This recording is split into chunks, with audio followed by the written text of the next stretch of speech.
Last time on the Lost Crown. The Seven Immortals were the best warriors in the kingdom.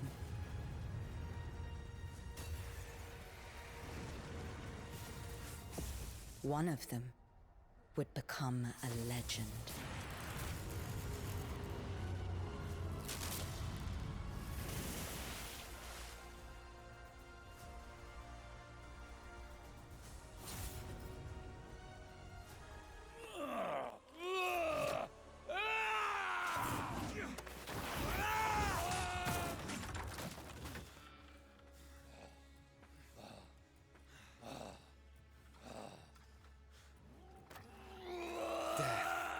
Come for you.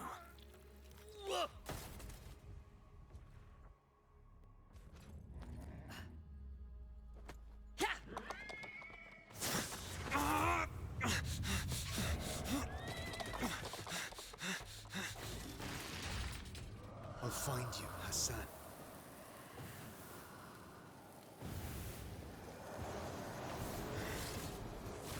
That sword swinging wasn't just for flair.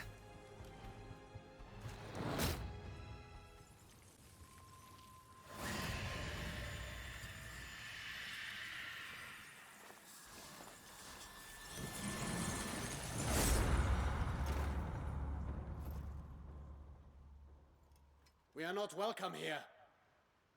Stay on your guard. We will find the prince and Anahita.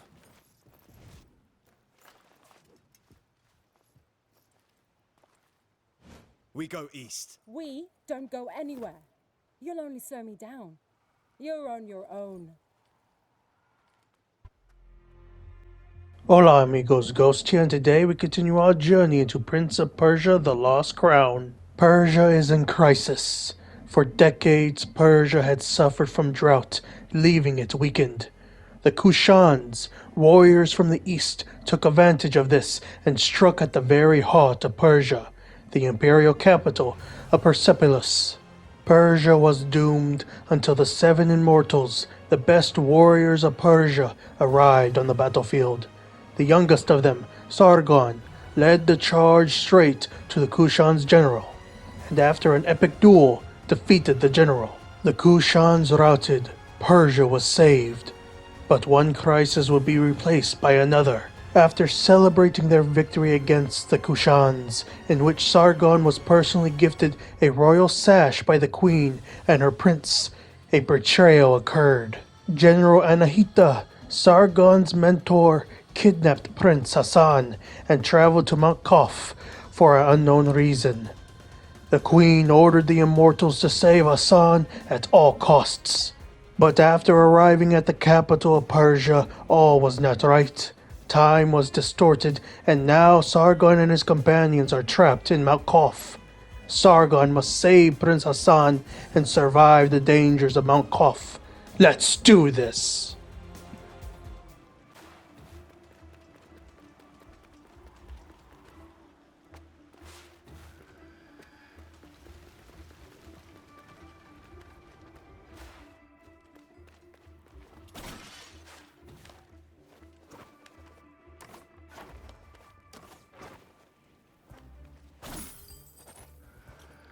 Oh yeah, around the city will be these little crystal sections that you can break and get a bunch of crystals that you can earn.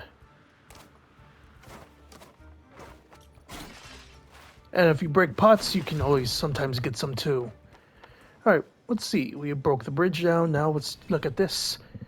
Mighty Simara. I pronounce that slightly off, but I'll get better at it. The bird of knowledge, the Simara, holds the key to all truth. He is the guardian of time and destiny, keeping everything in balance. Infinite power resides in his feathers. His protective flight brings peace and prosperity to Persia.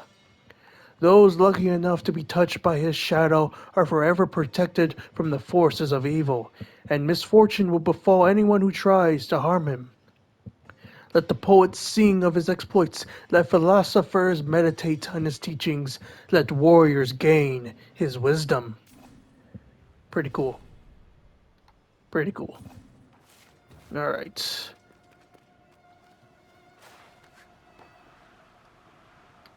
Oh yeah, you can also do with the right stick. Look around before you start climbing and fighting. Looks like we got an enemy down here, so let's deal with him.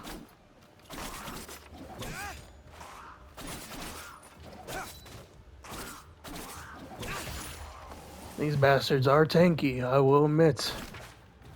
Oh, we can go down here. Interesting. Oh yeah, you need... I'm pretty sure you need stuff for over here. Yep. So we'll come back to here whenever we have the ability to actually come back here.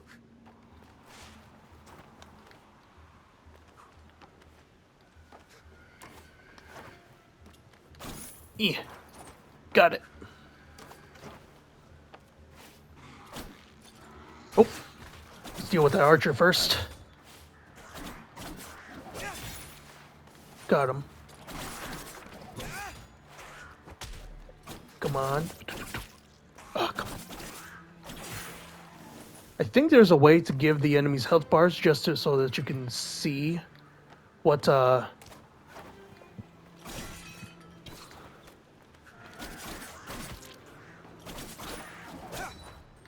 Oof. That's blocked off, so we can't go that way. And we can't jump over there. So all we gotta do is go this way then. And here comes more fighters. Yeah. Always deal with the archers first, because unless you deflect their arrows, you're just gonna die quicker. Got your ass. You thought you was gonna get me with that? Nah.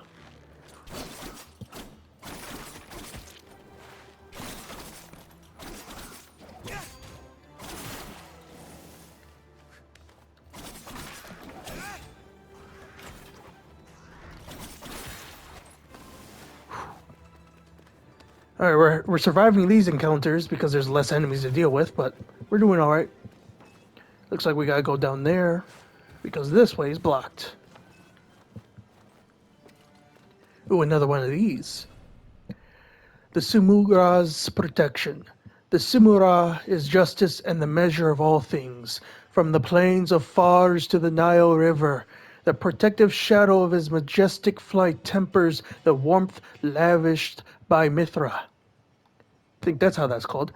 The ears of wheat, barley, agilops, and incorn turn ripe without drying out. The harvests are prosperous and feed the people.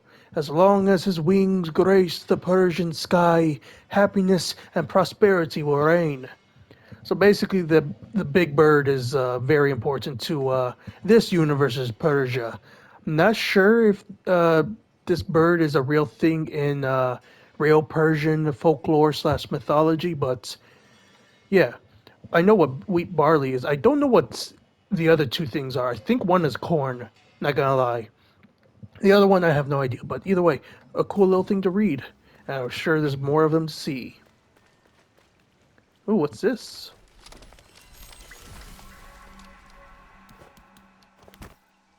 What are you doing here? This place is too dangerous for a child. Don't worry about me.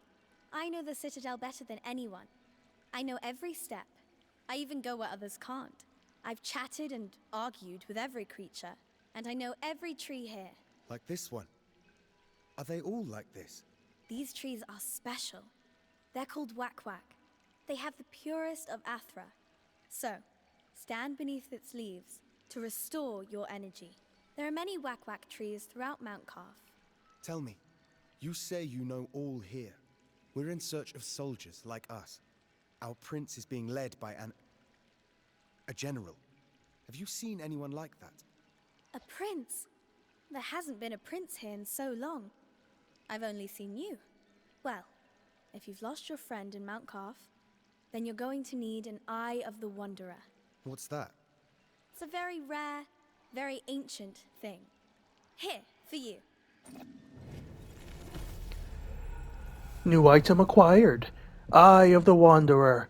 This magic glass eye gives its bearer the ability to map all of Mount Qaf. Go on, try it. And now we finally have a map. Bam. And even though it looks small, trust me, this map is going to be big soon. And we have over here the old Royal Road and a little bit of the lower city that we've seen so far. Also, it shows, if you show the legend, it shows Sargon is this.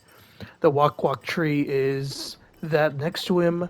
Unexplored paths are that little diamond thing, but we don't have any of those technically until you go over, except for this one. Respawn point is usually whatever Wak-Wak tree you end up being at.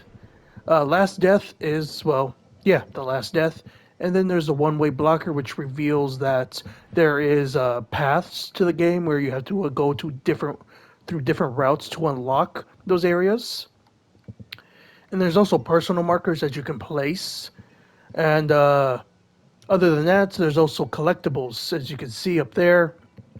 There's usually 4 types. One is the diamond is a treasure. The coin is the Xerxes coin. I'm pretty sure it's called Xerxes coin. We'll see once we actually get one. The bottom left one is I don't remember what they're called at the moment, but I basically call them Sands of Time because you'll see once we find one. And the other thing that looks like a piece of paper is just lore, collectibles that you can find that talks about different things about this time period and such. But yeah. Here, I might as well show you a neat trick to remember places on Mount Qaf. Valuable item acquired. Memory shards. Allows you to capture images of Mount Qaf. Memory shards. Mount Qaf is full of unreachable passages and treasures, which you can access once you find new abilities. It's important to memorize all these places. Use the memory shards to capture an image of the environment, which will automatically be saved on your map. Don't forget to capture images of your surroundings regularly to add them to the map and come back to them later. So if we hold, bam. We have that for that since we don't have a double jump of any kind, because that treasure we won't be able to get. Thank you, miss. I don't know your name. My name is Fariba. Fariba. I'm Sargon, warrior of the Immortals. Oh, doesn't that sound impressive? Well, Sargon, I'm sure we'll meet again in Mount Qaf.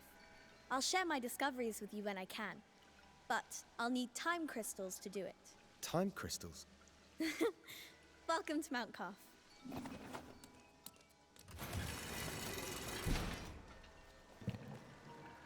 Time crystals are the currency. That's what they're called. But yeah, these Wak-Wak trees are basically how we save the game. We regain our health, we regain our potions, and it allows us to save the game. It also, in the future, will allow us to swap Athra surges and other stuff that we will eventually be able to do in the future. But yeah, I just wanted to let you know about that, and of course, the game letting us know about some of these things. But yeah, alrighty then. All right, let's keep going.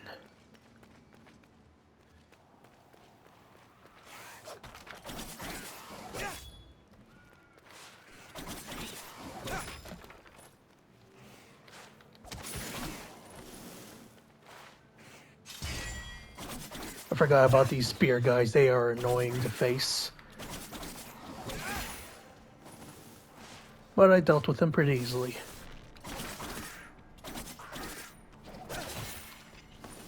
At least for now. Ooh, what's up here? Gimme. Ah, yes. Now, if I remember correctly, when you die, you actually lose... Oh, shit. You lose a bunch of your crystals, so you have to be careful when you die.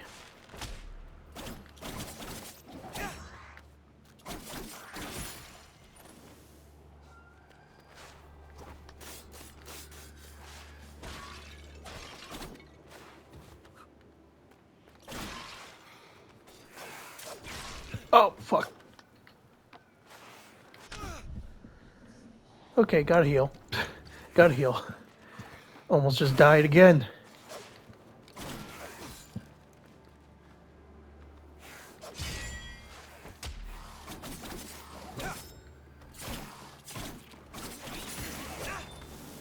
Oof.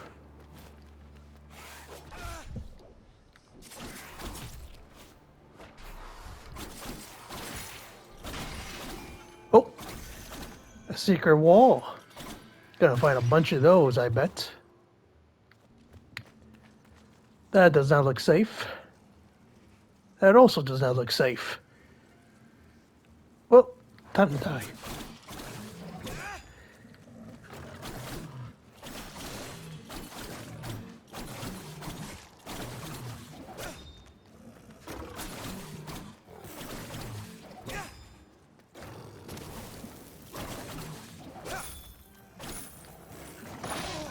Yep, I had a feeling.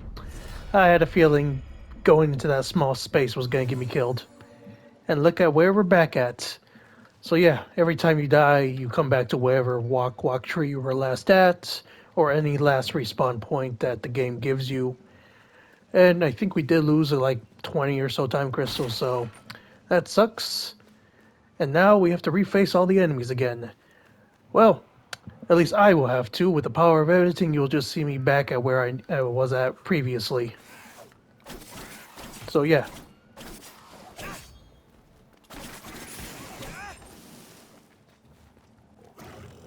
A bad idea to face this creature again? Probably. But, you know, I don't learn from my mistakes.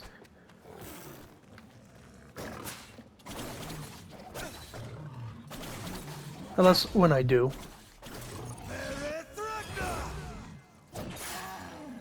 Bam, like that.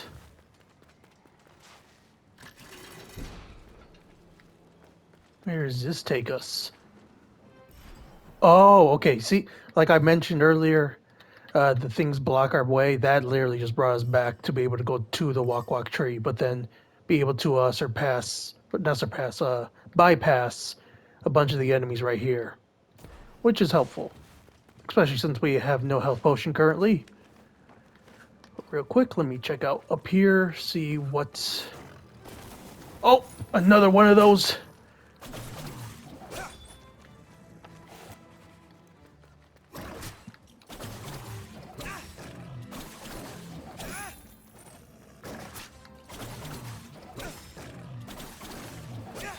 Just die already. Just die already. Okay, nope. Ooh, ooh.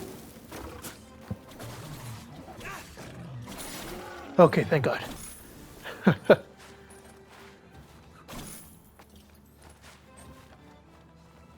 Alright, with that, now we can go back to the Wak-Wak tree.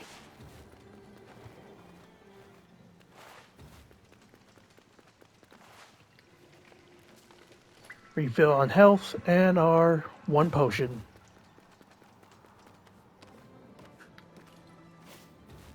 And like that, we just bypass. Oh yeah, I forgot the lions still respawn. And they come out of the... Oh God. My foolishness, I forgot. I forgot the enemies still respawn no matter what. So we would still have to face one lion. I mean, it's better than multiple spear guys. Just gotta be smart enough to,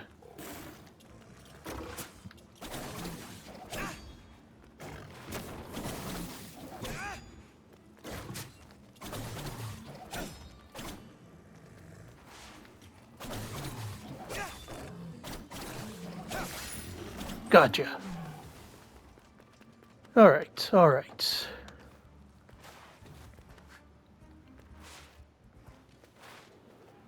Now we only have to deal with one spear guy in total.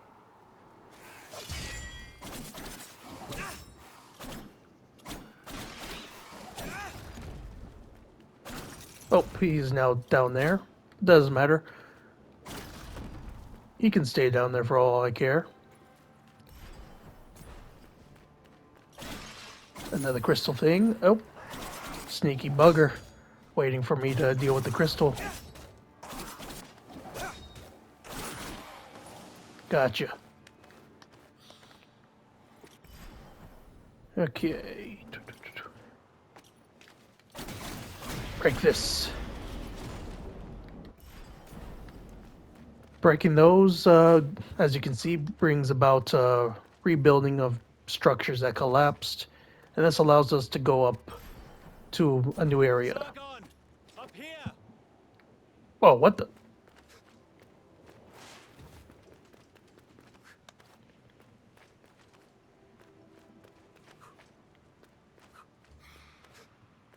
Break this one.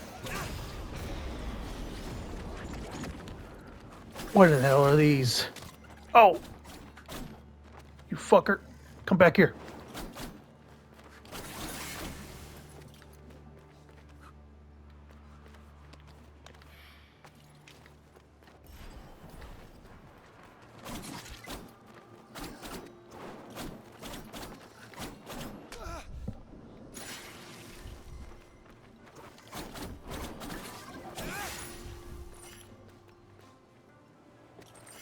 Don't want to lose those outs.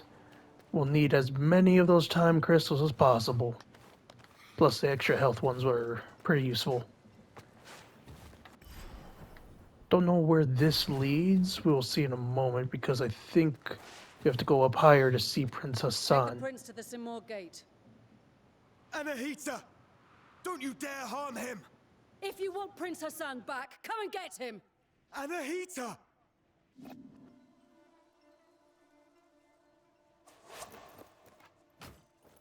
Anahita was here. She's taking Hassan to the Simor gate. Then Artaban may be right about her wanting the throne. That thing above us. What is it? I'm not sure. But to get to Hassan and Anahita, we must destroy it. From this distance, that's not possible for either of us. Maybe Menelaus can help here. Bahram sent him to the east to investigate the forest. I'll try to find him. I'll look for another way.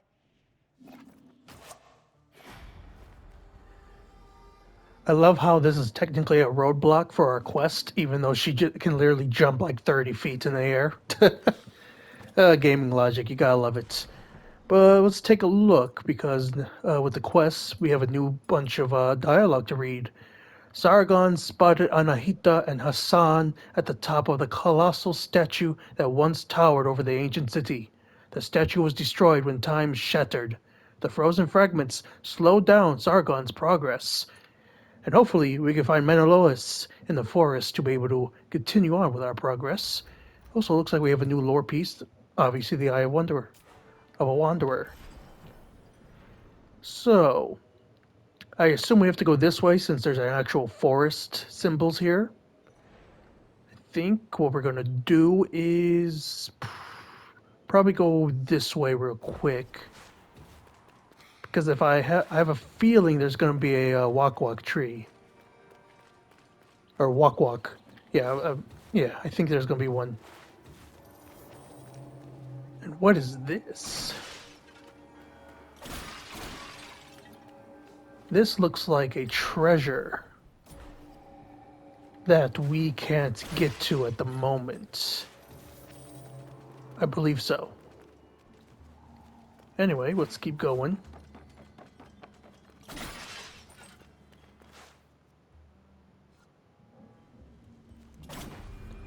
The Haven.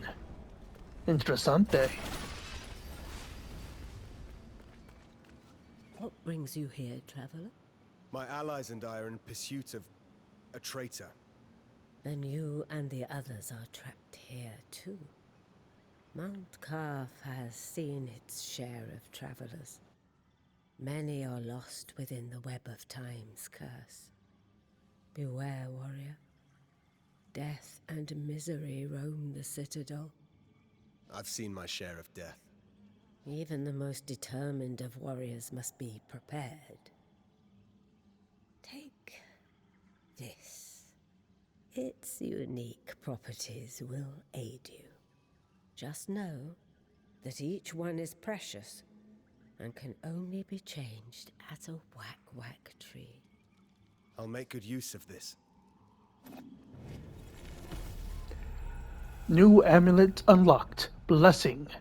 Slightly increases max health. The additional health boost can only be regenerated at Wak-Wak trees. Equip your amulets at a Wak-Wak tree. Thank you, lady. We'll talk to you in a moment, because there's a Wak-Wak tree right here. And so, like I said earlier, we can, there's things that we could equip, and amulets is another one of the things. So currently we can equip 3 amulets, and we have Blessing. And we also have this one, which if I remember correctly is because of the deluxe edition. It's a bonus that doesn't count towards your amulet usage. and it's called Prosperity Bird. Hear a special sound when near a treasure chest or hidden item. And when we equip it, you can see we still have 2 slots open, and now we have 1 extra health, and we have a bird that follows us around. This bird will go towards hidden walls and certain things that are actually treasure for us to go and collect. And I'll show that off in a little bit, what I mean by that. Let's talk to her. Welcome. Welcome. And we can buy things from her and talk to her. Let's see if she has any other dialogue. These amulets are very old. Older than me, certainly. Each crafted by ancient magi. There are magi in Persepolis. They provide medicines. Those in Mount Qaf possess more unique abilities, though much has been forgotten. The longer Mount Qaf remains imprisoned within this time paradox, the more we'll all forget our knowledge and way of life. Interessante. Anything You else? spoke of dangers within the city. Yes, evil has had time to reach deep into Mount Qaf. The cursed walk every part of the citadel. Each day there are more. Caused by these twists of time. At first, the anomalies and the time crystals all seemed strange. How can such a thing happen? No one is really sure. I'm certain it's tied to the Simurgh. The Simurgh protected all of Persia since time began. And as the Simurgh is god of time, when it vanished, then time became lost. I believe so. Those you encounter here are all trapped. Some tried to flee, but... But none of us can flee from time. Exactly so. If the Simurgh never returns, madness is the fate of us all. Makes a lot of sense.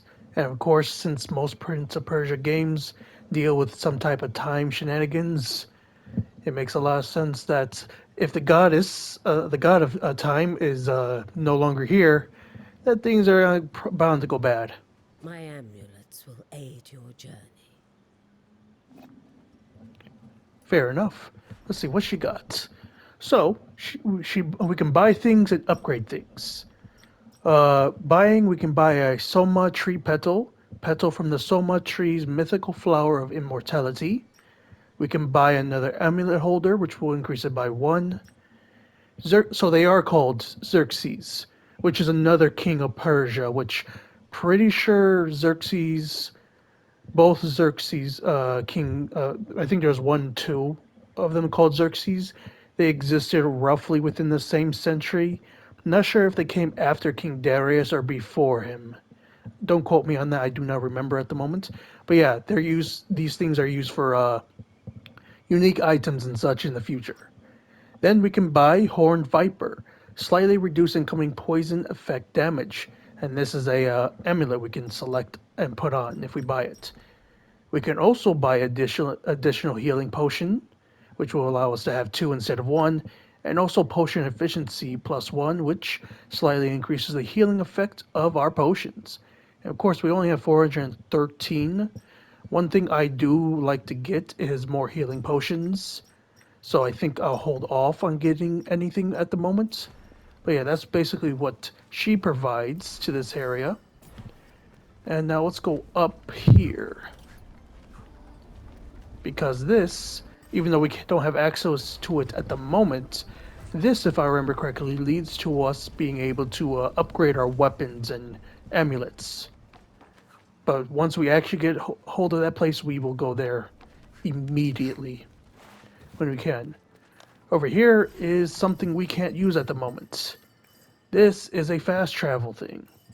We will soon unlock a bunch of fast travel locations around the map, but right now, we have none of them, and we can't even use this one because we technically, once we unlock fast travel, our first thing we do is literally fast travel back to the haven.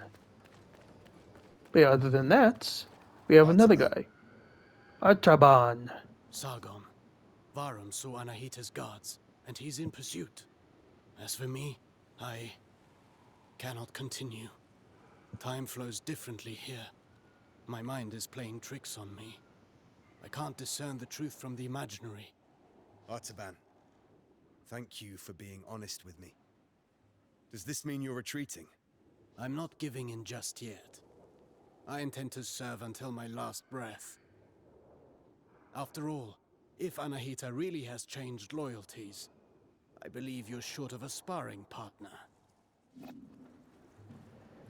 And this is what Artaban does throughout the game. He provides us free training, challenges, and we can talk to him. Free training is just this, basically. They spawn a random enemy, and we basically just practice our abilities. And all we gotta do... All we gotta do is do this, press pause, and exit. So that's free training, and it'll become more advanced the more things we get. Then there's challenges, which there's a bunch of, which they all give us a small amount of time crystals, and basically teach us a bunch of the attacks and abilities that we have access to, and eventually more abilities that once we do get them. And I think once we complete all of these, we are given one final challenge, which I won't spoil, but it is one hell of a time doing. And we can also talk to him. Any word of the others, Artaban? Some, though I'm not sure what help it will be to you. Orod passed through quickly. He told me he had glimpses of Menelaus in combat and was off to find him. I'm certain Menelaus will manage. Yes, I said as much to Orod. In any case, Orod will have his back.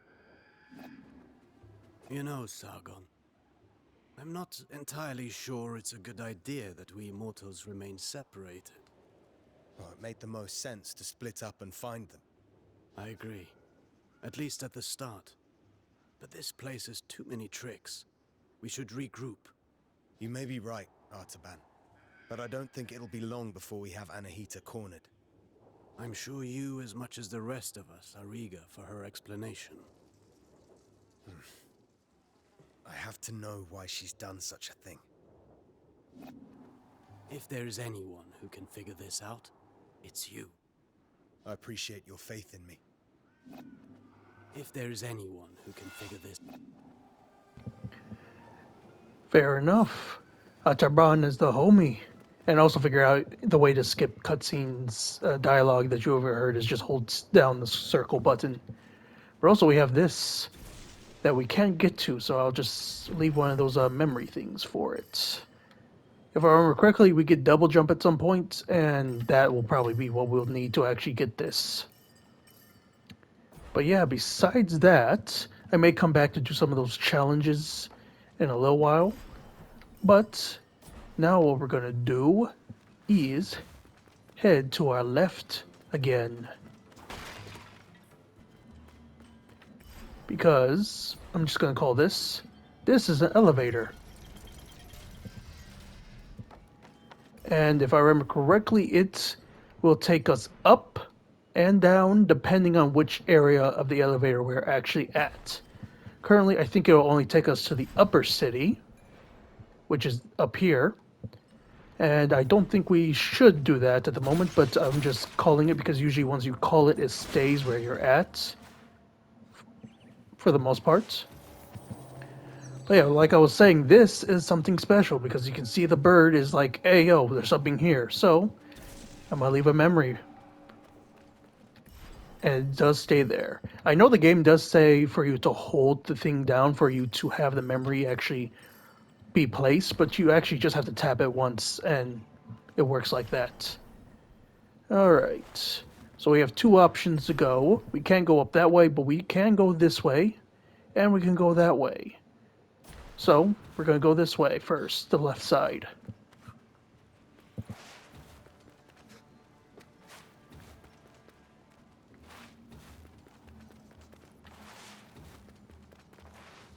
And if we take a look, we can't continue because our jump is not strong enough for that, and will probably die by spikes.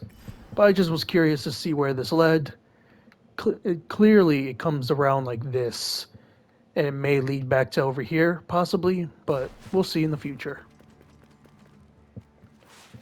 That means we have only one other location we can go to at the moment. Over here.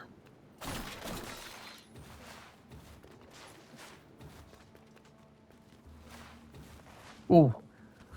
Watch out for those spikes.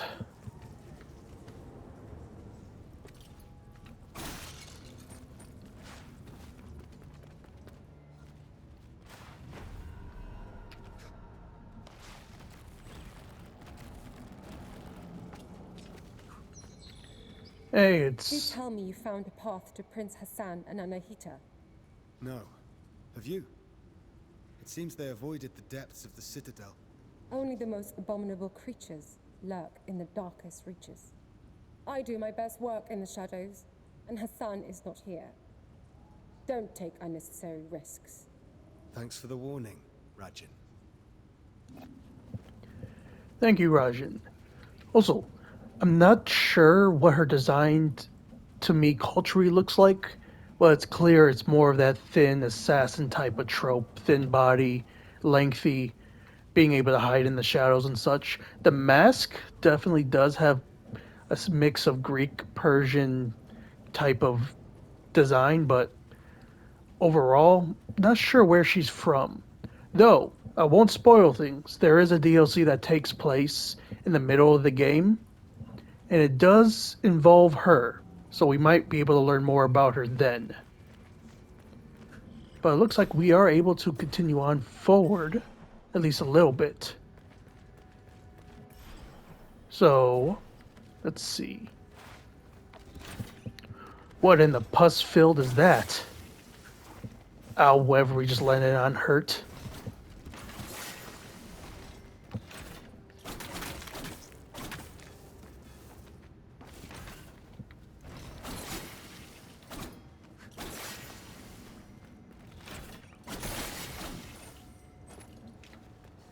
Oh, we can't get up there, can we? Nope. Too far. And this is clearly something that we can unlock, because look at it, it bounces. Definitely can be opened. Though I don't think we're going to continue onwards, because this looks like we'll get stuck, and I don't think we have the abilities to really deal with that area. So, just want to take a look at it real quick, and now we're going to head back to the Wak-Wak tree in the Haven. And she does not want to speak to us no more. Fair enough. Oh wait, we got this. Our first collectible. A mirror. Tarnished and cracked, the inscription is only partially visible.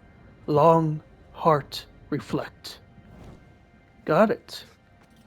I don't remember how many collectibles there are in the game, but some of them have more lore to them than others.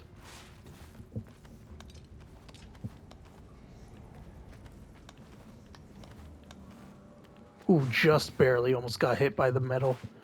We almost got hit by that spike, and that wouldn't have felt good. Alright, with those areas clear, we can head back to the Haven and go use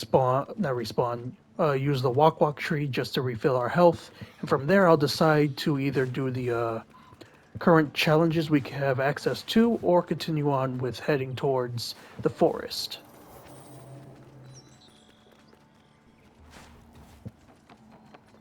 And like I said, this stays over here. Now, granted, if we ended up like up higher in the map or lower, I think the elevator does kind of go to one of those directions, but yeah.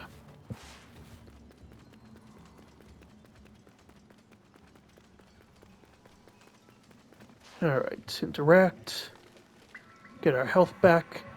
And the game saves. Bam. Alright, just give me a moment and I'll think of what we'll do next. Alright, for the rest of this chapter, we're gonna go to Artaban. Good to see you. And do a few of these challenges, relearn some of the basic moves and skills, since it's been a minute since I originally played the game for myself, so it'll be good to refresh on some things. So, first one we're going to do is the standard attacks. Learn basic attacks and how to use them. And each of them rewards you with time crystals. Let's warm up and review the basics. The basics again. Practice doesn't make perfect. Perfect practice makes perfect. Get in position. Show me how you chain ground attacks.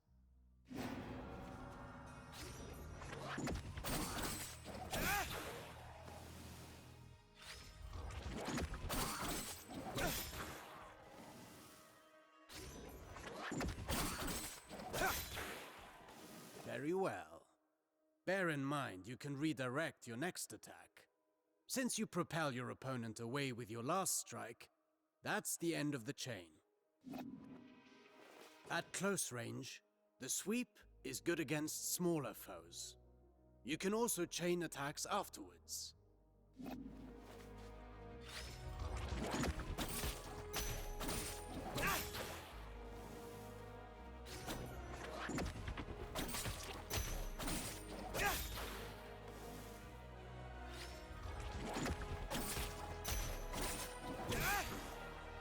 An airborne enemy cannot retaliate until they're back on their feet. Make use of that. Perfect to cripple agile enemies. Remember that you move forward with each attack. If you want to keep your distance, the sweep allows you to maintain your position.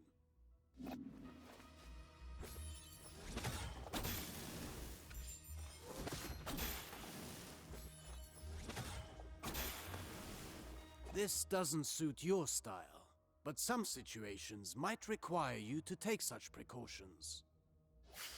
Precautions? What precautions? My point exactly. And there we go. We got our 50 time crystals and we completed this little challenge. And when we complete them, there's a little check mark next to them, which is nice. Detailed to know that we made sure we did it and all that. Alrighty then. Let's try out launchers, shall we? Launchers are unique attacks able to lift enemies. Do you remember what I told you about propelling enemies up in the air? An airborne enemy cannot retaliate until they're back on their feet. At least that got in your head. Let's go over your upward attacks. Use them to hit targets above you, but also to propel ground enemies in the air.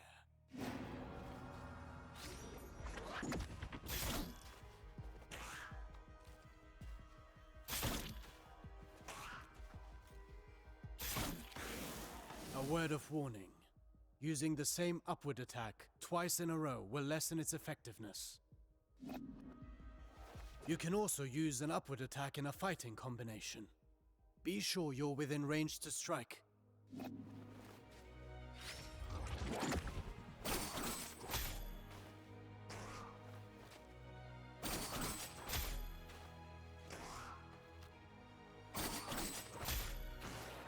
Following through with your attacks lets you stay in the action. Remember, Rashaba. Even a constant wind can carve a mountain. Now then, the forward slide. It's a chance to engage with an offensive advantage.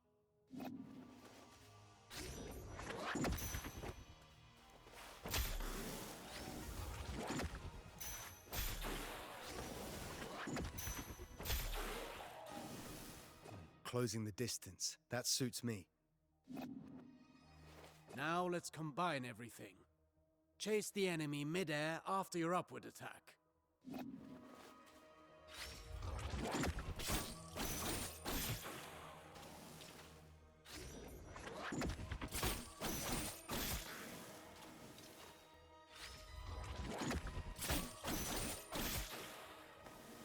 Vary your upward attacks. The same one twice in a row will not give you the same propulsion. I understand. And there we go. Got 50 more time crystals. Bam.